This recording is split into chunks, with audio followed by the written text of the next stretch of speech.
the United States Soccer Federation and the members of its World Cup champion Women's national team each proposed a way out of their bitter equal pay lawsuit in court filings late Thursday night. The federation sought to avoid a looming gender discrimination trial by asking the judge to dismiss the players' claim. The Women's players also asked for a pre-trial decision, but on far different terms. They are seeking almost $67 million and potentially millions more in back pay and damages. The diametrically opposed motions, filed Thursday in federal court in California before a midnight deadline, showed just how far apart the players and U.S. Soccer remain, not only in what they consider a fair outcome but also in their basic concepts of what constitutes equal pay, despite years of litigation, depositions, public relations campaigns and amid it all 2 straight World Cup championships. The judge, R. Gary Klausner of United States District Court for the Central District of California, can choose either solution, called a motion for summary judgment, and render moot a trial that he has set to begin in May. But while Klausner appeared to support some of the Women's claims about unequal pay and working conditions when he granted the players class action status in November, both the players and U.S. Soccer expect him to allow the case to proceed to trial rather than pick a winner now on one side's terms. The kind of multimillion-dollar award sought by the players, a pool of dozens of athletes, including stars like Alex Morgan and Carly Lloyd, but also players who have made only a handful of appearances for the national team, would be a significant blow to U.S. Soccer's finances, potentially affecting spending not only the men's and women's national teams but also youth development, coaching and referee education and dozens of grassroots soccer programs. In their filing, and in publicly placing a dollar amount on a possible award for the first time, the Women's players presented their motion for summary judgment as a simple matter, a rare case where they were entitled to prevail because their claims of unequal pay and gender discrimination were laid out explicitly in contracts with the Federation.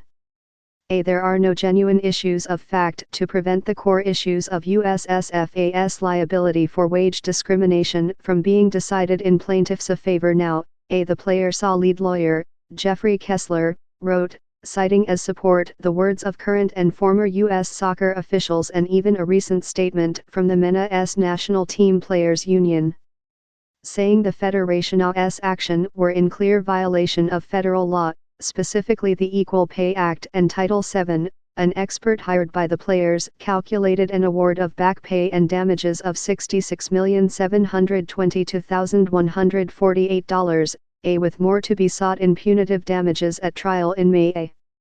The figure was reached, the players' expert said, by taking the Women's performances, schedules and match results and calculating what they would have earned under the separate compensation schedule in place for the United States Men's national team.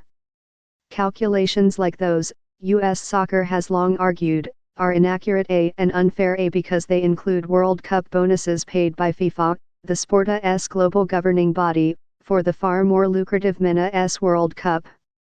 Those payments dwarf the ones paid for competing in the Women's World Cup, but they are set by FIFA, not U.S. Soccer.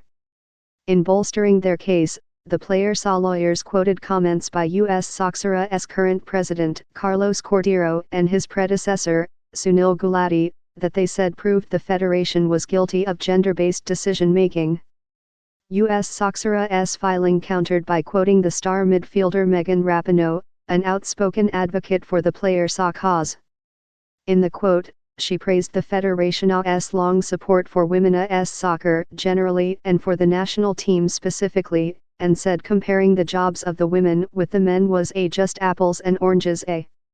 In its motion, U.S. Soccer argued as it has, sometimes clumsily, in other forums that the men's and women's players are separate groups who perform different work, and that any disparities in compensation are a direct result of separate collective bargaining agreements negotiated by each team.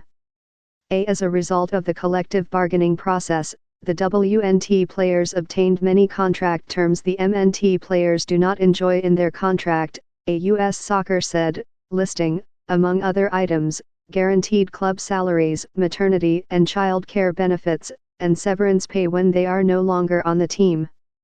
U.S. Soccer also noted that the players have long prioritized and did once again in their latest contract in 2017 a compensation system that emphasized security, in the form of guaranteed salaries, over potentially higher rewards in the bonus-based payment structure that the men play under. It would contravene the law, U.S. Soccer's lawyers contended, to allow a jury to retroactively and selectively rewrite the plaintiffs' collective bargaining agreement to give them the benefit of the higher reward when they never took the higher risk.